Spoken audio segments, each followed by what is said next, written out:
नमस्ते विद्यार्थियों, डॉक्टर कीर्ति की हिंदी की दुनिया में आपका स्वागत है। आज मैं आपके लिए कक्षा 8वीं हिंदी सुलभ भारती इसका 9वां अध्याय अनमोल वाणी इसको स्वाध्याय के लिए लेकर आई हूँ। इस अनमोल वाणी के अंदर 2 पार्ट है। पहला पार्ट जिसको संत कबीर ने लिखा हुआ है और दूसरा जिसे भक्त सूरदास जी ने लिखा हुआ है।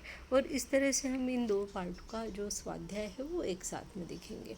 पहला प्रश्न इसमें दिया है, सूचना के अनुसार कृति करो। इसमें पहला है, कृति पूर्ण करो, ऐसी वाणी बोलनी है जिससे।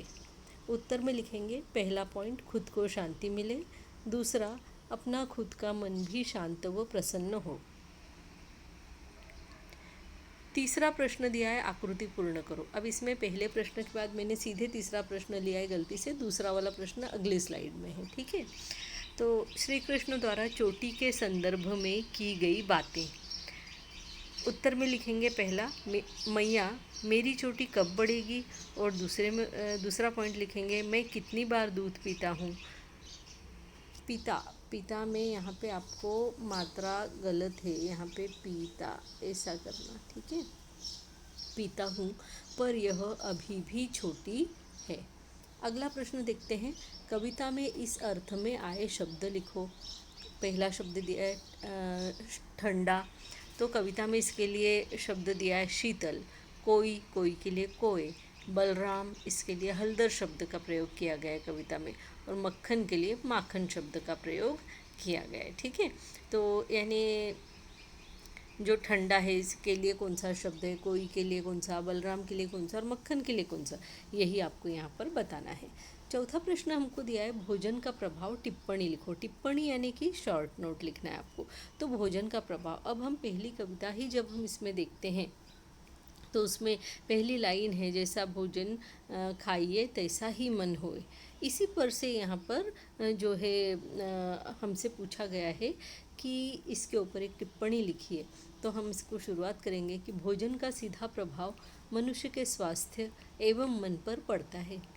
इसलिए कहा गया है, जैसा भोजन खाइए तैसा ही मन होए। अर्थात हम जैसा भोजन ग्रहण करते हैं वैसा ही उसका प्रभाव हमारे मन पर पड़ता है। इसलिए हमेशा सात्विक यानी कि शाकाहारी और सादा भोजन, उसको हम सात्विक भोजन कहते हैं ना, ही खाना चाहिए। गरिष्ठ, अब गरिष्ठर नहीं होता है, गरिष्ठ र कट कर देना। गरिष्ठ यानी तला हुआ और तामसी यानी मांसाहार, ऐसा भोजन नहीं खाना चाहिए क्योंकि इसका हमारे मन और मस्तिष्क पर बुरा प्रभाव पड़ता है। बुरा प्रभाव पड़ने से मतलब क्या है यहाँ पर, अगर गरिष्ठ यानी तला हुआ भोजन खाते हैं तो बुद्धि जो है मंद हो जाती है, क्योंकि जठराग्नि एकदम तेज हो जाती है और उसका सीधा असर बुद्धि के ऊपर पड़ता है। मनुष्य आलसी हो जाता है और बुद्धि चलना कम हो जाती है। और तामसी और मांसाहारी भोजन खाने से क्या होता है, तो जो है हिंसक प्रवृत्ति अंदर आ जाती है। उसके अलावा जो है गुस्सेल स्वभाव हो जाता है, चिड़चिड़ा स्वभाव हो जाता है। इसलिए इसका हमारे मन और मस्तिष्क पर बहुत बुरा परिणाम होता है। इसलिए हमें ऐसा भोजन नहीं खाना चाहिए। गरिष्ठ भोजन सिर्फ तीज त्योहारों पर जो है हमारे यहाँ अलाउ होता है, इसके अलावा नहीं। तो खाना बनाने वाले व्यक्ति का प्रभाव उस खाने को ग्रहण करने वाले पर पड़ता है। अब ये बात भी उतनी सत्य है कि जितना भोजन का प्रभाव हमारे ऊपर पड़ता है, तो भोजन जिसने बनाया उस समय उसका मन कैसा था, उसका चित्त कैसा था, उसका प्रभाव भी हम उस भोजन में पड़ता है। और फिर वो भोजन खाने वाले पर भी उसका प्रभाव ऐसा ही पड़ता है। अगर गुस्से में खाना बनाया जाए तो वो भोजन जो व्यक्ति ग्रहण करेगा उसका भी स्वभाव गुस्सेल हो जाएगा। अगर चिढ़ कर बनाया जाए तो खाने वाले का स्वभाव चिड़चिड़ा हो जाएगा। अगर मन में कड़वाहट लेकर गुस्सा लेकर बनाया जाए तो सामने वाले के मन में भी हमारे प्रति कड़वाहट ही भरेगी। इसलिए कहा जाता है कि खाना बनाने वाले व्यक्ति का प्रभाव उस खाने को ग्रहण करने वाले पर पड़ता है। इसलिए भोजन हमेशा शांतचित्त एवं प्रसन्न होकर ही बनाना चाहिए, जिससे कि पूरे परिवार में प्रसन्नता का वातावरण रहे। आगे देखते हैं, भाषा बिंदु में आपको प्रश्न दिया है कि पाठ में आए हुए अलग अलग काल के वाक्य ढूंढ कर, यहाँ ढूंढ कर लिखा है, यहाँ पर आप ढूंढ कर करेंगे, है ना, ढूंढ कर, ठीक है। उनका अन्य कालों में परिवर्तन करो। पहला वाक्य हमने लिया है, मनुष्य नाखून बढ़ने नहीं देगा। ये सामान्य भविष्य काल है, इसको हमने बदला है, अपूर्ण वर्तमान काल में लिखा है, मनुष्य नाखून बढ़ने नहीं दे रहा है। दूसरा वाक्य हमने लिया, रमन की वर्षगांठ ने मुझे पूरे 1 महीने से बेचैन कर रखा था। ये पूर्ण भूतकाल का वाक्य है, हमने इसको बदला है। रमन की वर्षगांठ ने मुझे पूरे 1 महीने से बेचैन किए रखा। यह सामान्य भूतकाल का वाक्य है, ठीक है।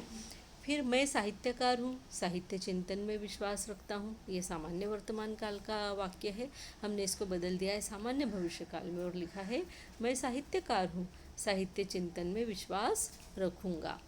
अगला वाक्य हमने लिया है चौथा, हम 2 दिन जुहू पर पूर्ण विश्राम करेंगे। ये पूर्ण विश्राम लेसन से लिया हुआ है ना। यह वाक्य सामान्य भविष्य काल का है, हमने इसको सामान्य भूतकाल में बदला है और लिखा है हमने 2 दिन जुहू पर पूर्ण विश्राम किया। 5वां वाक्य हमने लिया, मेरी बेटी की हिंदी पर रजा साहब को बहुत गर्व होता था। ये सामान्य भूतकाल का वाक्य है, हमने उसको बदला है मेरी बेटी की हिंदी पर रजा साहब को बहुत गर्व हो रहा था और यह अपूर्ण भूतकाल का वाक्य है। तो विद्यार्थियों, आपको ये वीडियो कैसा लगा मुझे कमेंट बॉक्स में लिखकर ज़रूर से बताइएगा। मेरे इस चैनल को लाइक कीजिए, सब्सक्राइब कीजिए और हो सके तो अपने फ्रेंड्स के साथ में शेयर भी ज़रूर से कीजिए, क्योंकि मिल बांट कर पढ़ने से ज्ञान बढ़ता है, कभी भी कम नहीं होता। इस बात को हमेशा ध्यान में रखिए। इसी के साथ में मिलती हूँ आपसे अगला अच्छा सा वीडियो लेकर। तब तक के लिए धन्यवाद। नमस्ते।